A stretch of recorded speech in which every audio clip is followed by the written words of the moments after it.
간밤 증시를 수놓았던 뜨거운 종목과 인사이트를 확인해 봅니다. 이항영의 월가이드 시작합니다. 이항영 MTN 전문위원 모셨습니다. 안녕하십니까? 네, 안녕하세요. 네, 안녕하십니까? 자, 오늘은 하스탁 열기에 앞서서 간밤에 실적이 발표된 종목, 그러니까 장 끝나고 실적이 발표된 종목이 있어서 한번 얘기를 해보고 넘어가겠습니다. 나이키인데요. 나이키 실적 어떻게 나왔나요? 네, 나이키 실적이 상당히 그 투자자들이 판단하기 쉽지 않게 나왔습니다. 그래요? 매출은 조금 기대보다 조금 더 좋게 나왔지만 이익은 약간 못 미쳤고요. 실제로 이익은 조금 못 미쳤지만 사실 작년 대비 보면 거의 33%가 줄어들었거든요. 작년에 같은 기간에 99센트였거든요. 근데 이번에 66센트가 나왔으니까 그냥 쉽게 33.33%가 떨어진 거거든요. 그러니까 이런 것들을 약간은 좀 부담스러울 수밖에 없어 보입니다. 또 하나는 역시 마진율이거든요. 그러니까 나이키 같은 브랜드의 파워가 있는 것들은 워낙 비싸게 팔 수 있고 이런 거 아닙니까? 근데 이제 이번에 마진율이 43.6%가 나왔는데요. 전망치보다 140bp 조금 더 작년보다 좀 줄어들었습니다. 그러니까 그것이 약간 시장에 좀 안 좋은 영향을 미쳤다고 보셔야 되겠고, 다만 그 안으로 들어가면 판단하기 쉽지 않아 보입니다. 제가 판단하기에도 일단은 마진율이 줄어든 거에 대해서는 원가가 올랐다고 합니다. 원가 올라가면 어찌 보면 당연하죠. 모든 세상의 물가가 올라갔고 그렇죠. 인건비도 올라갔고요, 운송 비용도 올라갔다고 얘기하고 있는데 결정적으로 이런 것들은 다른 기업들이랑 다 똑같은데 한마디가 일단 들어갔는데요. 할인율이 엄청 세게 들어갔다는 겁니다. 그러니까 이제 재고가 있었다는 거죠. 재고가 있었기 때문에 할인을 많이 했다는 거죠. 많은 분들이 이런 브랜드 제품들은 할인율에 민감하신 걸 스스로도 잘 아실 것 같습니다. 그래서 10%, 20% 하고, 해외 브랜드들은 예를 들어서 진짜 어려우면 1+1도 하고, 그러면 한 개 사고 두 번째 살 때 할인율이 10%, 20% 이런 걸 많이 하거든요. 근데 그런 것들을 할인율이 높았다는 얘기를 스스로 얘기하고 있습니다. 이 부분이 마진율의 악화를 갖고 왔다라는 것 때문에 주가는 위아래로 움직이고 있고요. 또 하나 이제 결정적인 거, 그럼 또 엄청 많이 떨어졌느냐. 오늘 처음 발표됐을 때 마이너스 한 3%까지 갔다가 보합 플러스 갔다가 또 마이너스 2, 3%인데요. 긍정적인 면이 있다 없다 분명히 있기도 있습니다. 왜냐하면 회사 측에서는 자신감을 또 한번 비력을 했고요. 결정적인 것은 이제 중국이거든요. 작년 연말까지만 해도 중국이 장 슬로우한 것이 대부분의 중국 관련 비즈니스라는 사람이 똑같은 얘기를 했는데요. 어찌됐건 중국은 매출이 전년 동기 대비 16%가 늘어났습니다. 올랐어요? 네, 그리고 중국에 한해서는 재고가 늘어나지도 않았습니다. 물론 그것을 어떤 일을 벌였는지 모르지만 여하튼 중국은 매출이 16% 늘어났고 다이렉트 세일즈도 괜찮았습니다. 그래서 온라인 직접 판매도 괜찮은데 결정적인 것은 미국 내 수요가 증가세가 좀 둔화됐다. 이것에 좀 말이 들어갔기 때문에 판단은 쉽지 않으나 여하튼 중요한 것은 주식은 이익을 못 맞춘 것 첫 번째, 두 번째는 마진율이 악화된 것 두 번째가 되겠고요. 미국 내의 어떤 점유율이 증가세나 이런 것들이 성장세가 둔화된 건 계속 말씀드리지만 나이키가 여전히 압도적인 브랜드 있는 건 누구나 다 알잖아요. 옷이 됐건 뭐가 됐건 다 아는데 거기에 정말 다코스 같은 친구들이 많이 나오고 있다. 룰루레몬이라는 게 분명히 한 자리를 차지하고 있고 신발이라는 쪽에 특히 젊은 세대, MZ세대에서 호카라는 브랜드가 폭발적 인기를 끌고 있고 그 외 브랜드가 많이 있거든. 뜨고 있는 브랜드가 유럽에서 넘어온 온러닝도 항상 다 핫하고, 그러니까 이런 것들이 전부 나이키는 뭔가 약간은 마이너스 요인이었다라고 이해하시면 되겠고요. 좀 더 자세한 얘기는 뭐 다음 주에 말씀드리도록 하겠습니다. 좋습니다. 굉장히 해석하기가 어렵네요. 좋은 부분도 있었는데 안 좋은 부분도 좀 보입니다. 그래서 불안한 부분도 좀 보이고요. 경쟁 우려도 좀 있고요. 다음 주에 조금 더 확실하게 한번 정리를 해보도록 하죠. 그러면 오늘의 핫스탁 열어보도록 하겠습니다. 역시나 마이크론 얘기 한번 하고 가야겠죠. 업황바닥을 통과했다며, 그러니까 그 얘기를 했는데도 불구하고 주가가 본장에서는 부진했기 때문에 이렇게 제가 타이틀을 달아봤는데요. 중국에서 규제가 돼서 한 10% 정도 깎일 것이다라는 얘기가 나오네요. 어떻습니까? 네, 맞습니다.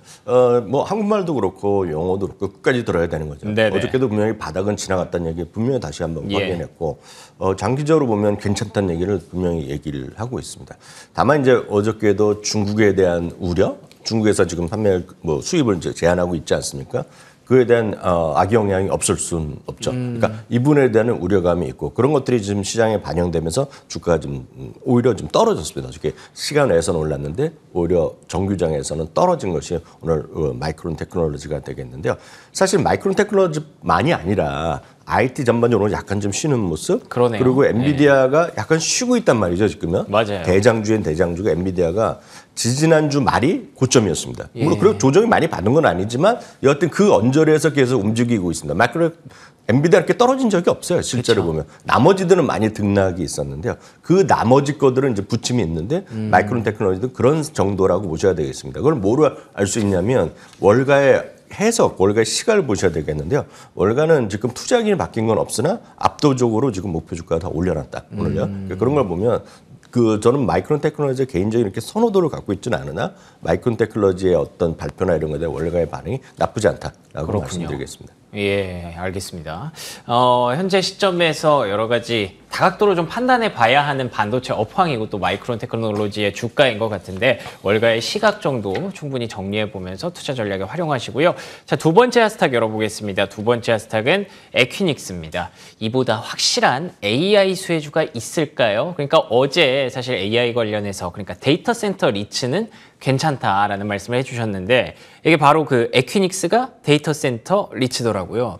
제가 봐도 좀 긍정적으로 보이던데 어떻습니까? 네, 일단 리츠라고 하면 어제도 잠시 말씀드렸다시피 그 한 묶음으로 묶기가 쉽지 않습니다. 왜냐하면 리츠란 건 많은 분들이 내 부동산 투자를 대신해 주는 사람들 정도라고 이해하실 것 같고 상식적으로. 네네. 그리고 대부분의 이익을 법적으로 인해서 전부 다 나눠주게 돼 있습니다. 배당을 주는 형식으로 돼 있고 약간의 계산법이 약간 다릅니다. PR보다는 뭐 다른 기준들이 몇 가지 있기 때문에 그걸 상식적으로 아실 텐데 말씀드렸다시피 모든 분류가 하나로 묶이지 않습니다. 리츠란 게 하나의 섹터임의 크게 하나의 대표 섹터이지만 그 안에 하나 들어가면 좀 중분류로 보면 10개 정도 산업이 들어가 있습니다. 그 중에 하나가 물론 스페셜티라고 항목이지만 또 자세히 보면 데이터 센터가 한 항목이 있겠고요. 예. 또 많은 분이 일반적인 걸 상관없는 것이 예를 들어 오피스형 빌딩. 그렇죠. 그리고 또 오피스 안에서도 오피스가 아니라 상업용, 그러니까 물건을 파는 유통망을 갖고 있는 애들이 있겠고요. 아파트만 갖고 있는 애들이 있고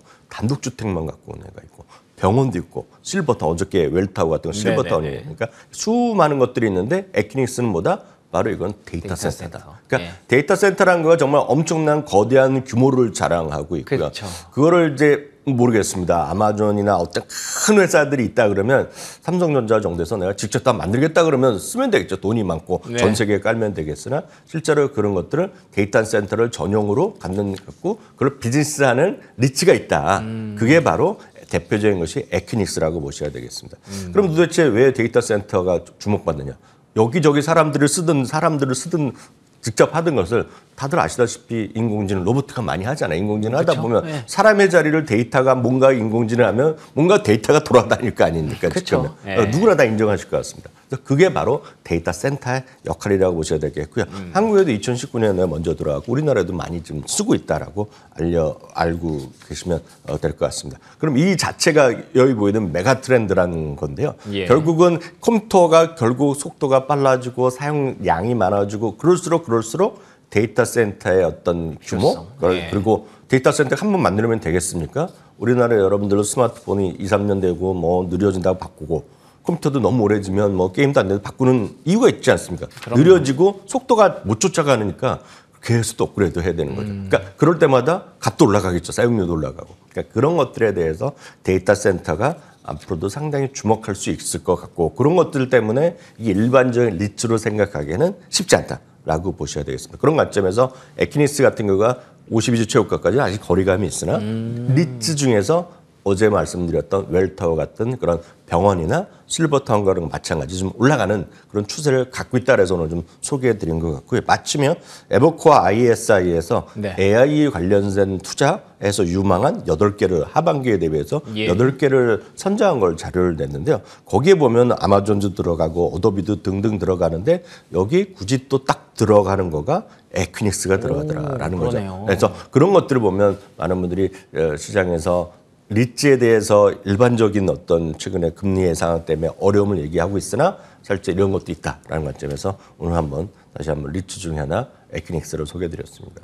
좋습니다. 리츠 안에서도 데이터 센터 리츠가 이렇게 따로 있었습니다. 에퀴닉스 AI 수혜주가 될 수 있기 때문에 앞으로도 관심 있게 지켜보도록 하죠. 마지막 하스탁은요. 인거솔랜드입니다. 인프라 수혜주 필요하신 분이라고 제목을 달아봤는데요. 전동 드릴, 에어 콤프레샤, 에어 해머 이런 것들을 만든다고 하더라고요. 네. 조금 거리가 있었는데 어떤 네. 기업일까요? 저도 이쪽에 뭐 그 전문적인 지식은 없지만 네. 산업용 컴프레서 하면 아주 쉽게 얘기하면 이거 아니겠습니까? 사람이 일일이 손으로 하고 이런 것들이 아니라 뭔가 힘으로 해서 압력으로 인해서 무게감을 주고 타격감을 주는 거 아닙니까? 그렇죠. 산업용 컴프레서가요. 네, 맞습니다. 근데 산업용 컴프레서에 미국 내 당연히 1위 회사가 되겠고요. 세계 2위 회사입니다. 1위 회사는 제가 그 이름은 그 기억이 아주 가물가물한데 스웨덴 쪽에 아마 있을 겁니다. 북유럽에 1위 회사가 있고 예. 미국의 2위, 그러니까 전 세계 2위 회사가 바로 이 회사 인고설랜드라고 보셔야 되겠고요. 그렇군요. 바로 말씀하셨던 대로 그 리쇼링이나 이런 것들에 공장을 새로 짓고 이럴 때마다 결국은 이게 사람이 하던 일을 그 로봇 하고 이런 공장 자동화하면 항상 필요한 것들 중에 하나가 바로 이런 기자재가 되겠죠. 그래서 요즘 은근히 어떤 AI나 로봇 이런 거 확산되고 리쇼링 하면서 기본적으로 지금 산업재 그리고 소재 이런 것들이 상당히 잘 나가는 것들이 있거든요. 그렇죠. 그러니까 이런 부품을 만들거나 이런 것들이 다 괜찮은 것들이 많이 있습니다. 그래서 스냅 같은 회사도 있거든요. 스냅온이라는 회사도 있다. 그런 비슷한 부류라고 일단 이해하시면 되겠습니다. 금년 들어서요. 웰스파고가 62달러에서 61달러로 목표 주가를 잠깐 하나 정도 1달러 정도 내린 걸 제외하고는요. 네. 모든 증권사가 지금 목표 주가를 올린 것이 지금은 인거설랜드라고 보셔야 되겠고요. 특히 에보코아는 중립에서요. 매수로 지금 투자금을 상향하게 됐다라고 보셔야 되겠습니다. 알겠습니다. 예, 뭐 1달러 정도 내려간 거 제외하면 대부분의 상향 소식이 좀 전해져 있었네요. 자, 이렇게 핫스탁 마무리하고요. 이어서 인사이트로 넘어가 보도록 하겠습니다. 이제 7월이기 때문에 7월과 관련된 전략이 나오지 않을까 싶은데 하반기 전망 굉장히 궁금합니다. 네, 상반기는 아시다시피 상반기 큰 폭으로 일단 올라갔습니다. S&P 500이 거의 14% 가까이 올라갔고요. 다우지수도 지금 플러스 한 2%. 그리고 나스닥 같은 경우에도 지금 거의 지금 어제 오늘 뭐 올라가고 플러스 마이너스 있겠지만 30% 조금 안짝 정도로 끝날 것 같고요. 나스닥 중에서도 나스닥 100 여러분들이 많이 좋아하시는 QQQ 같은 경우는 거의 40%가 올라가고 그래서 나스닥 100 그 QQQ요. 여러분들이 많이 하시는 TQQQ의 그런 기본이 되는 QQQ는 그렇죠. 상장일의 최고입니다. 지금 올해 상반기에. 그만큼 아주 강한 흐름을 보여줬는데요.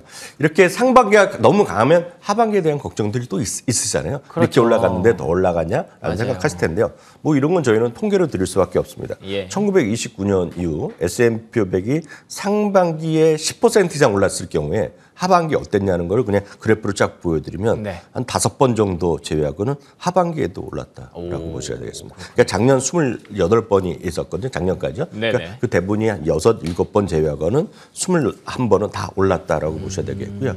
특히요. 1950년 이후만 보면 그것도 70년이 됐는데요. 그것만 보면 82%의 경우가 10번 중 8번 주가 올랐고 평균 주가 상승률 8%. 그러니까 상반기 많이 올랐다고 해서 하반기 쉬는 것이 아니라 왜 올라갔냐를 생각하셔야 되거든요. 그렇죠. 왜 올라가는 거는 이익 전망이 상향될 것 같다라는 느낌. 그걸 이해하신다면 너무 떨어졌다라고 올랐다고 해서 떨어질 거란 막연한 우려감 필요 없다고 보고 있고요. 나스닥에 관심 보신다 그러면 나스닥은요. 작년 최근 15년 동안에요. 특히 나스닥 100이요. 그거는 7월 달에 한 번도 빼놓지 않고 올랐다는 것도 그냥 이건 추가적으로 그냥 서비스로 말씀드리도록 하겠습니다. 평균 상승률은 4.7%였네요. 예, 알겠습니다. 예.